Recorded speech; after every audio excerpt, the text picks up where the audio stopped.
Hello, everybody, and welcome to our latest webinar. My name is Shane McKenna. I'm the PPC Director here at Legacy Communications. And today we're going to be talking all about meta advertising and everything that's entailed in that. We're just going to wait a few more minutes while people enter the webinar. So if everyone can just hold on a second, we will begin.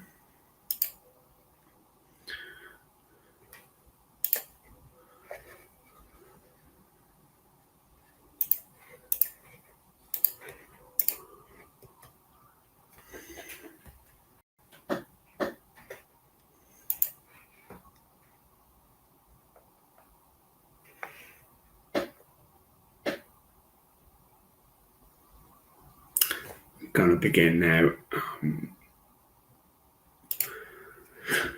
So thank you for attending our latest webinar on meta advertising. Today I'm going to talk about basically kind of the ins and outs of advertising on Meta, so Facebook and Instagram primarily. Is where we do most of our advertising within Legacy Communications. I'm going to talk about how setting a campaign live. I'm going to talk about the different creative targeting that you can have, the audiences that you can have. We'll go through some other aspects of the platform that I think is quite interesting, and then kind of finish up with a general kind of chat on where it's going, really, to be honest. We all live in the world of AI at the moment. So it's definitely going in that direction, and there's a lot to be learned from it, and it's very exciting, but it needs to be used correctly as well at the same time. So first, I'd just like to kind of give a little introduction on kind of why meta matters. I suppose in terms of advertising on Facebook and Instagram, they are two of the biggest social media platforms that we have out there. So it's really where the bulk of people are on social media in a general sense. It's got 3 billion active users worldwide. That's a good chunk of the world's population. Of course, there are other social networks that are gaining ground on them, TikTok in particular, but the numbers just aren't there at the moment. So if you're looking to advertise at scale, you really kind of do need to be on Facebook in particular, and then depending obviously on your product, if it's more kind of a lifestyle product or kind of, I suppose, e-commerce business as well, you would definitely need to be on Instagram as well, advertising there, because of that. Just the audience is that bit younger, a bit maybe kind of more creative focused, but generally it's about scale. Kind of it obviously matters as well in terms of the different targeting that you can do. It's very, very sophisticated in terms of the audiences that you can create. I'll go into that in a bit more detail in the presentation. But kind of what I want to do here really is equip everybody with the essential knowledge and kind of to build campaigns and deliver real measurable results. So kind of whether you are a digital advertising kind of person or looking to refine your approach, I hope that this webinar is kind of suitable for you in terms of driving leads and sales and revenue for your business. Just to kind of an overview again on what I'm going to talk about. So obviously campaign setup, kind of mastering the foundations of kind of the structure of your campaigns, and then kind of the precise targeting. So you learn kind of the advanced targeting techniques that we have, everything from I'll talk about custom audiences, I'll talk about our core audience, and I'll talk about lookalike audiences as well, and then kind of converting creative. So creative is really the linchpin of meta advertising. It's where we win or lose, and it's really important, and I will talk about this in more detail. Really, really important to keep it fresh, and to look for that kind of thumb stopper effect. that you really do need to grab people's attention more so than any other kind of paid media, kind of compared with paid search, for instance. In terms of, kind of, we just kind of take a step back and talk about the power of meta advertising. So like I've talked about, kind of scale is the 3 billion plus daily active users. Generally people see a better ROI across meta, kind of in terms of kind of with their advanced targeting compared to traditional advertising, for instance. More offline advertising, it's definitely got a better kind of, it performs better. It's also very trackable, like all kind of digital kind of online advertising. It is very trackable. We can see actual sales from the advertising, whether that's in terms of lead generation kind of businesses, more B2B businesses, or even your e-commerce business. Of course, we can see sales and we can see money coming through, and we can track a return on that investment from the advertising that obviously compared to more traditional kind of offline advertising just isn't really there. Another aspect to think about as well is that we do live in a mobile first world. So it's got 98% mobile reach. So if mobile is important to your audience or to your target market, it's where you need to be. In that sense, it's if you think about it yourself, it's a very mobile orientated kind of platform. Both Facebook and Instagram have their own apps, obviously, that are, most people just go on the apps on their phones, whether they're watching TV or whatever at home in the evening. So it is very mobile focused in that sense. It's a very sophisticated target advertising platform as well, that we can kind of tailor our message to people's different audiences, specific interests, behaviors, and purchasing intentions as well. So it is very robust in that sense, and we can get ads live very, very quickly, come up with different ideas, test into different ideas, and get them live and get them up across the platform very, very quickly as well, compared to some other platforms as well. So it is good in that sense.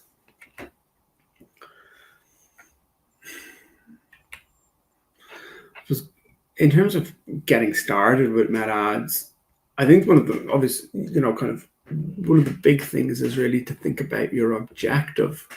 I suppose it goes without saying when it comes to digital advertising, but you really do need to think about the type of campaign that you want to run on the platform. Our platforms really.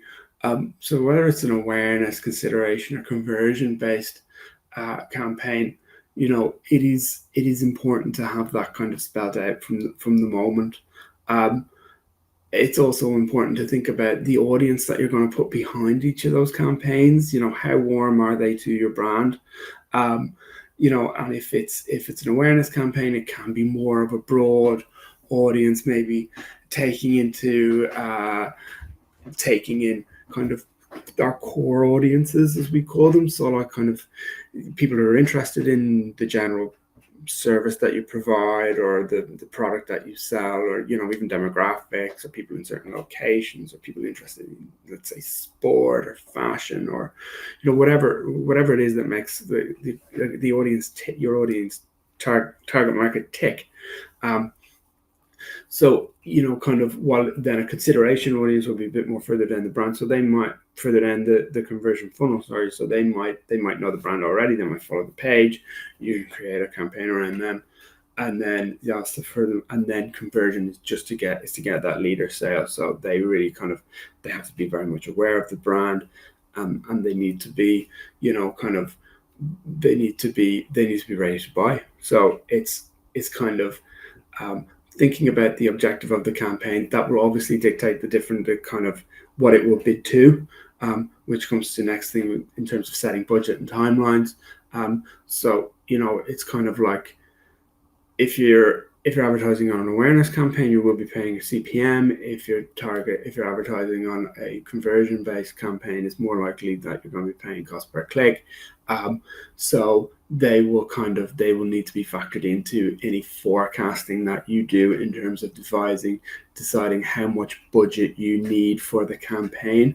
I think it's also important to understand how much of the audience in question you'll need to cover to get any real traction. So for instance, do you want to show, kind of audience penetration of about 80%, show that 80%, 4 or 5 ads over a month, or even 2 months, is that what it's going to take in order to get them to click on the ad, without going beyond that sweet spot where, click on the ad and purchase, without going beyond that sweet spot where your advertising just gets really annoying, quite frankly. So it's about understanding that, and that will obviously dictate how much budget you will need to spend in order to get any real results. So, it can be kind of tricky in that sense about kind of doing the maths behind how much you're going to spend. The Meta platform does have a forecasting tool that is quite good, that gives you a kind of a benchmark on how much you can spend across a different audience and what you'd likely get in terms of clicks. Then you'll kind of have to bake in your own conversion rate metrics on the back of that, and then you can see how much you get in terms of conversions before you go into the market. We always say that the first month is really a big test in terms of how big the market is and what kind of how it performs, and then we up and down budget depending on that. But the objective sets the budget, and then you have to think about tracking as well.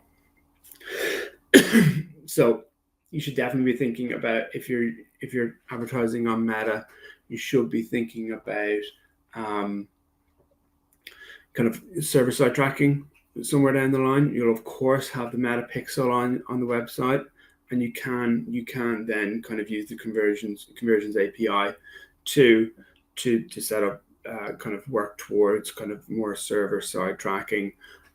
There's also the Staple, I think, is a good kind of platform as well, third party, that will facilitate server-side tracking fairly easily enough. But that will, kind of, if you are thinking about kind of more advanced server-side tracking, that will give you a better view of how the advertising is actually working than relying on the Meta Pixel itself.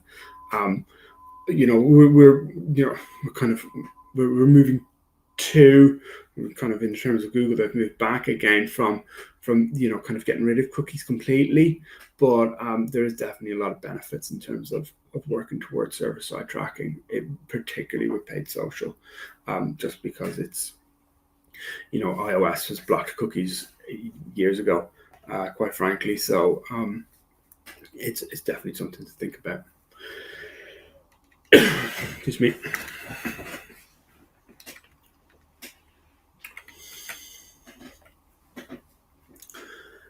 In terms of bidding strategies, I've talked about the kind of the three different kind of audiences that we would have. So we would have our core audiences, we would have our custom audiences, and we'd have lookalike audiences. You can obviously bid towards kind of reach, and you can bid towards conversions or lead/sales. And you can set kind of cost per conversion or cost per acquisition kind of targets there as well. Excuse me. But in terms of the kind of audiences that you have around this, so your core audience is made up of people, based on gender, location, gender, interest, and then you've got your custom audience, which is a bit further down the funnel, which would be website visitors, email subscribers, and then excuse me, Uh, and then you would have your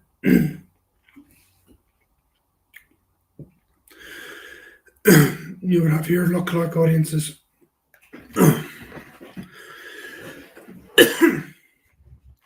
which would be based off people that look like your custom audiences.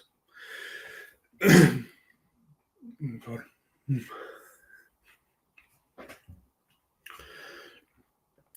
You would also have your so each of these are obviously in different areas of the funnel, and it's important to think about your bidding strategies in terms of that. Kind of with core audiences, maybe you want to test kind of just driving volume in terms of clicks. With your custom audiences, that's definitely kind of around conversions, and then with your lookalike audiences, that would be around conversion or kind of around conversions as well.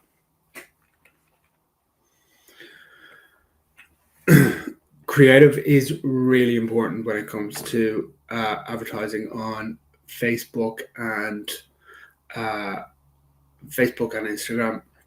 It's really, really important to think about the ad itself. Obviously, it has to be striking. It has to be it has to be attention grabbing. You have to have a good hook. It's important to think about the offer as well that your business has and how that resonates. So you need strong images, you need strong visuals. Video works really, really well. You also need to think about obviously about your clear kind of messaging. Keep it quite kind of concise, benefit focused. Attention grabbing at the top of the message with the start of your kind of the intros, kind of talking directly directly to the person who's looking at the ad. And then you need to have a powerful call to action as well at the end. To get the person to shop now, learn more, or even get started today, something like that.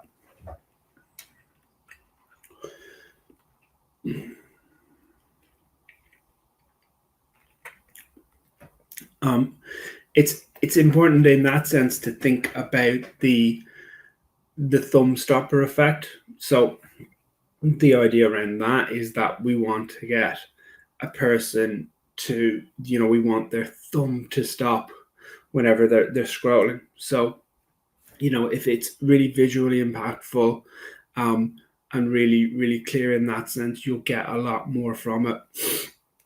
Definitely test all of the advertising kind of ad products that you have available. So like carousels work well.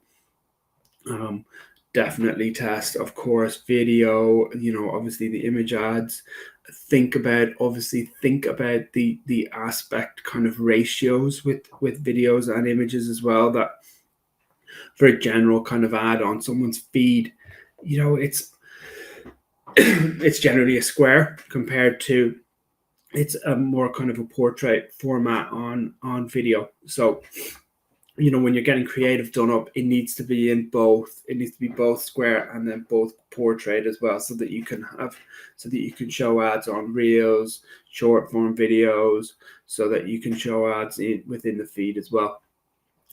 It is also worth noting that the vast majority of ads will be shown, and I will talk about this a bit more at the end of the presentation. But the vast majority of ads will be shown on Reels.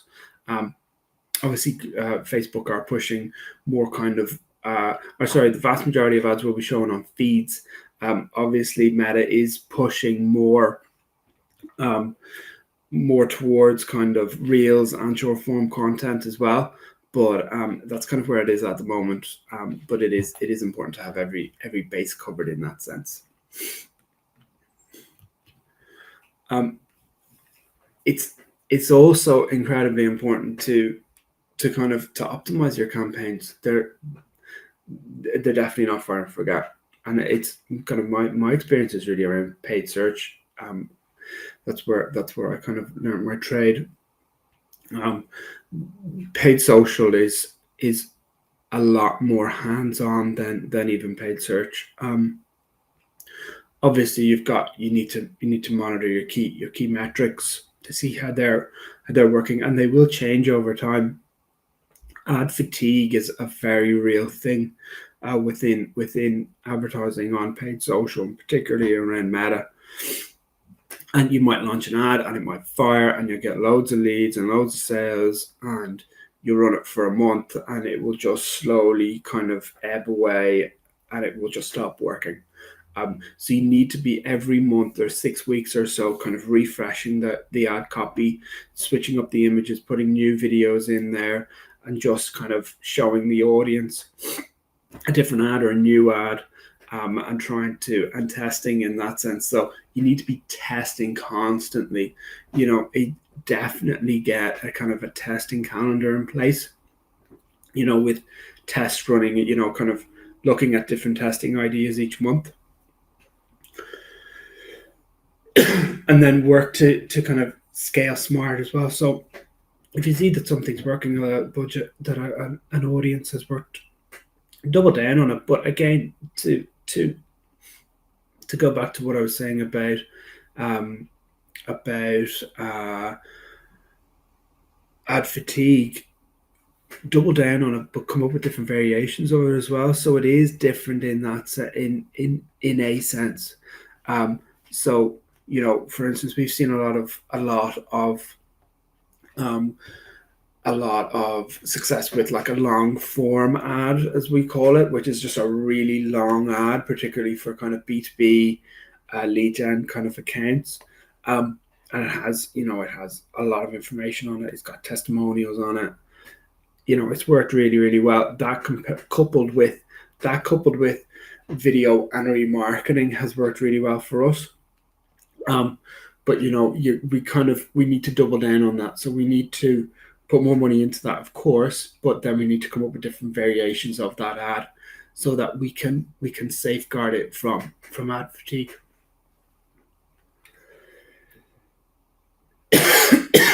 Excuse me.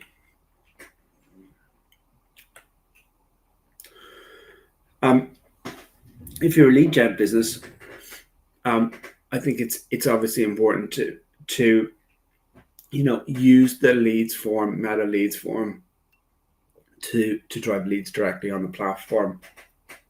Create real value as well. So think about the offer that you have, and follow up fast as well with any leads that come in, because they won't remain warm for forever. Again, in terms of kind of measuring success, we kind of everything is around kind of advertising on Facebook and Instagram is around data driven, kind of making data driven decisions. So we obviously use the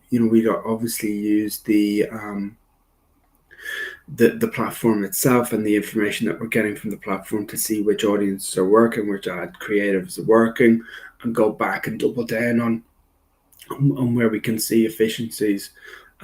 So it's really important to continue to do that and look for ROI improvement. So regular monitoring and refinement, you should be looking for an incremental ROI improvements within the first 90 days, anyway, 3 months of advertising. That it will start off quite slow, but then it kind of, you're looking to get momentum going in that sense. So it's important to kind of measure everything and just look at it on a daily basis, see what's working, what's not working, pull levers, kind of to push budget to where you're seeing the performance, and then make different changes where you see fit. Where is Meta advertising going? So everything is going like AI. one of my kind of bugbears at the moment around advertising on, within Meta, both Facebook and Instagram, is how we're all pushed towards Advantage Plus Creative, Advantage Plus Audiences, Advantage Plus like bidding, like, kind of it taking over, kind of, budgeting, shifting budget around between different campaigns.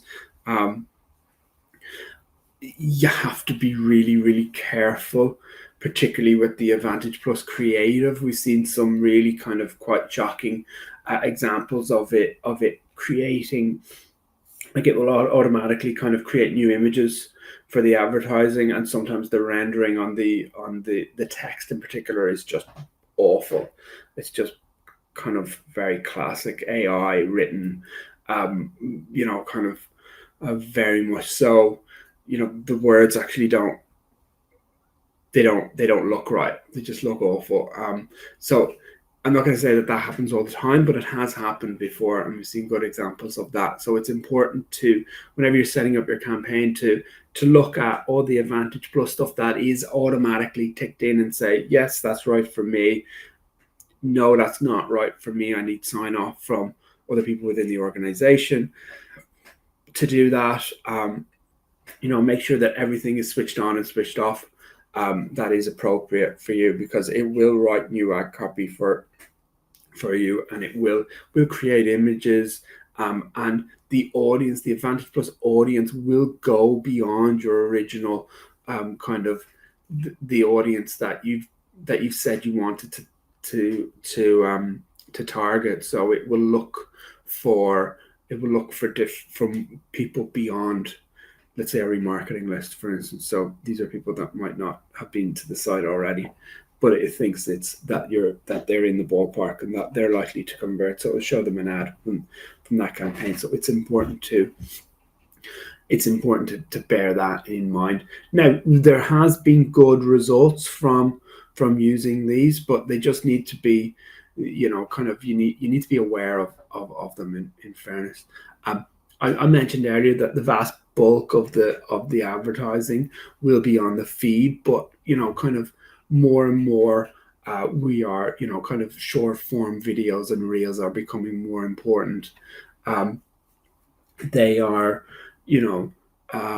obviously, Meta is trying to keep up with TikTok, which is obviously just short form videos. So it's, it is getting pushed more and more, and that's kind of where it's kind of, in a general sense, where the audience is going at the moment, I think, in terms of social media. So it's important to cater to that kind of aspect of the advertising as well. So think about the kind of the videos that you're having, what's the production quality of them like. There's something to be said as well for what I kind of call that kind of more social video ads. You see those ads that might have been kind of like filmed in someone's car, for instance, or kind of, they're not necessarily the ultra professional videos that we've all kind of, that the advertising world has come up with. They're more social kind of videos. Where do they fit into the mix? So think about that in terms of your strategy. Even just somebody in the office walking around with a phone, kind of looking at different products that you sell or whatever. And then, we really do need to think about, privacy first targeting is super important, and it's becoming more and more important on Meta and Facebook and Instagram. So for server side tracking, again, so that you own the cookie, the first party cookie, you own the information that happens, what happens on your website, and you basically let the different platforms access that. It's all saved on your server, kind of in your kind of, within kind of one of the cloud providers, probably Google Cloud or Oracle or whoever, or Amazon Web Services. So, it's your data, it's first party, and it's really kind of very important, more and more so now from for a social media point of view. So that's the webinar today, guys. Thank you for attending. Sorry for my voice. My name's Shane. If you have any questions or if you would like to chat further about paid social, about advertising on Meta, or advertising really anywhere else on the internet, including Google Ads, please feel free to reach out to me. I'm on LinkedIn. My email is also shane@legacycommunications.com. So once again, thank you very much for attending, and hope to see everybody soon.